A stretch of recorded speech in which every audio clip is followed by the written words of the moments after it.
जय हिंद दोस्तों। आज के इस वीडियो सेशन में बीए पार्ट थर्ड के हिंदी ऑनर्स पेपर 5 के अंतर्गत 2016 में पूछे गए महत्वपूर्ण वस्तुनिष्ठ प्रश्नों को देखेंगे। और इसमें वस्तुनिष्ठ जो पूछे जाते हैं 20 अंक के पूछे जाते हैं, जिसमें कि 10 क्वेश्चन बुक से रहता है और 10 क्वेश्चन व्याकरण से। तो सबसे पहले बुक से पूछे गए क्वेश्चन को देखते हैं। प्रथम क्वेश्चन है, छायावाद स्थूल के प्रति सूक्ष्म का विद्रोह है, क्या आप इससे सहमत है? यह क्वेश्चन पूछा गया था, पिछले सेशन में भी पूछा है, पिछले वर्ष में भी पूछा था, 2015 में भी। तो छायावाद स्थूल के प्रति सूक्ष्म का विद्रोह है, हाँ इससे हम सहमत है। इसका आंसर हम लिख सकते हैं हाँ। ठीक, हाँ सिर्फ लिख देंगे, सही हो जाएगा। दूसरे क्वेश्चन की ओर चलिए।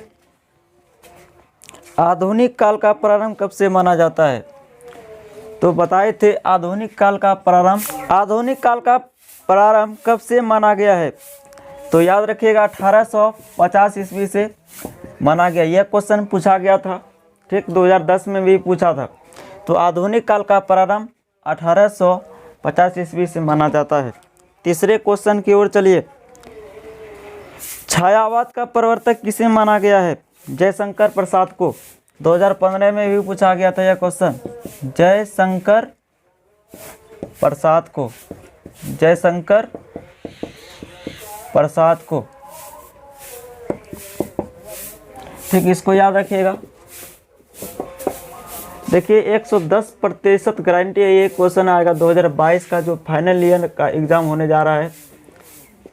और याद जैसे 20 दिसंबर हुआ, याद से एग्ज़ाम शुरू होने जा रहा है, तो याद रखिएगा यही सब पूछा हुआ क्वेश्चन ही पूछा जाएगा। ठीक, 110% गारंटी है। और हम पहले भी बताए हैं पूछा हुआ ही क्वेश्चन पूछे जाते हैं। तो छायावाद के जो प्रवर्तक है जयशंकर प्रसाद को माना गया है, इसको याद रखिएगा। चलिए अगले क्वेश्चन की ओर चलते हैं। प्रसाद के नाटकों में किस भावना की अभिव्यक्ति हुई है? प्रसाद के नाटकों में किस भावना की अभिव्यक्ति हुई है? राष्ट्रीयता की भावना की अभिव्यक्ति हुई है। तो याद रखिएगा चौथा का आंसर हो जाएगा राष्ट्रीयता, राष्ट्रीयता की भावना, राष्ट्रीयता की भावना। पांचवा क्वेश्चन की ओर चलते हैं। आचार्य रामचंद्र शुक्ल आलोचक है या कथाकार? पहले भी बता चुके हैं, आचार्य रामचंद्र शुक्ल जो है आलोचक है। क्या है? आलोचक। अगला क्वेश्चन है, हिंदी गद्य का जनक किसे माना गया है? तो याद रखिएगा हिंदी गद्य का जनक जो माना गया है भारतेंदु हरिश्चंद्र को माना गया है।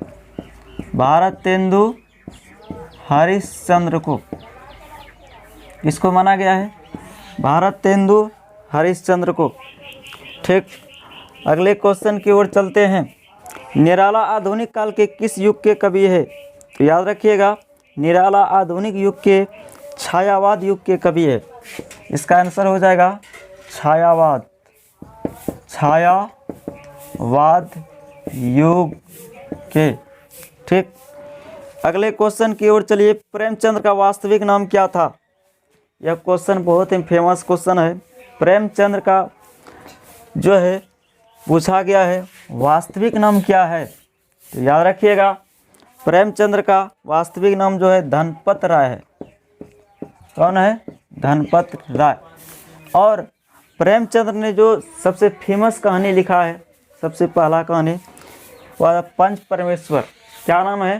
पंच परमेश्वर है। उसको भी ध्यान में रखना है, पूछा जा सकता है क्वेश्चन। आठवां क्वेश्चन की ओर चलते हैं।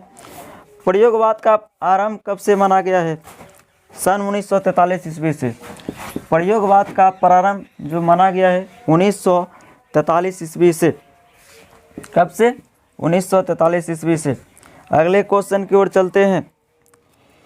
हिंदी की पहली मौलिक कहानी का नाम क्या है? हिंदी की पहली मौलिक कहानी का नाम पूछा गया है। तो याद रखिएगा हिंदी की पहली मौलिक कहानी जो है इंदुमती है। क्या नाम है? इंदुमती। ठीक, हिंदी की पहली मौलिक कहानी का नाम इंदुमती जी है। ठीक, इंदुमती सीधा याद रखना है। तो बुक से क्वेश्चन जो पूछे गए थे वो हल हो चुका है। ठीक, अब खंड बी में जो व्याकरण से क्वेश्चन पूछे जाते हैं इसको देखते हैं। प्रथम क्वेश्चन से शुरू करते हैं। भारतीय परिवार का क्षेत्र कहाँ से कहाँ तक है? भारत से यूरोप तक। कहाँ से कहाँ तक है? भारत से यूरोप तक। भारत से यूरोप तक। ठीक, दूसरे क्वेश्चन की ओर चलते हैं। हिंदी भाषा की लिपि क्या है? यह 2015 में भी क्वेश्चन पूछा गया था। भाषा की लिपि क्या है? देवनागरी। ठीक, मानव भाषा और मानवेतर भाषा में कौन श्रेष्ठ है? तो याद रखिएगा, मानव भाषा श्रेष्ठ है। मानव भाषा। ठीक, चौथे क्वेश्चन की ओर चलते हैं। चौथा क्वेश्चन है, उच्चारण के उपयोगी अवयव कितने हैं? तो बताए थे उच्चारण के उपयोगी अवयव जो है 5 ही है। ठीक, इसको याद रखिएगा। सतम और केंतुम क्या है? सेतम और केंतुम भाषा के 2 वर्ग है। ठीक, क्या है? 2 वर्ग है, इसको याद रखिएगा। छठे क्वेश्चन की ओर चलते हैं। को वर्ग की ध्वनियों के उच्चारण स्थान बताना है। को जो बोले जाते हैं कहाँ से बोले जाते हैं?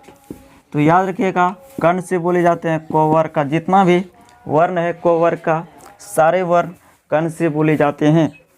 जिन ध्वनियों के उच्चारण में मूर्धा की सहायता ली जाती है उसे क्या कहा जाता है? मूर्धन्य वर्ण। क्या कहा जाता है?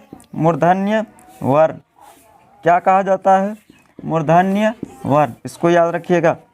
भारत की राजभाषा क्या है? यह 2015 में भी क्वेश्चन पूछा गया था। भारत की राजभाषा जो है हिंदी है, इसको याद रखिएगा। ठीक, 9वां क्वेश्चन, बोली का क्षेत्र भाषा से बड़ा होता है अथवा छोटा? तो बोली का क्षेत्र भाषा से छोटा होता है। क्या होता है? छोटा। 10वां क्वेश्चन, आकृति मूलक वर्गीकरण का आधार क्या है? आकृति मूलक का वर्गीकरण जो आधार है आकृति है। क्या है? आकृति। इसको याद रखिएगा। तो प्यारे साथियों, हमने 2010 से लेकर 2016 तक पूछे गए सारे क्वेश्चन को हमने बता चुके हैं बारी बारी वीडियो से, और इस वीडियो सेशन में हमने 2016 में पूछे गए क्वेश्चन को बताए। और मिलते हैं किसी नेक्स्ट वीडियो में, तब तक के लिए जय हिंद, वंदे मातरम।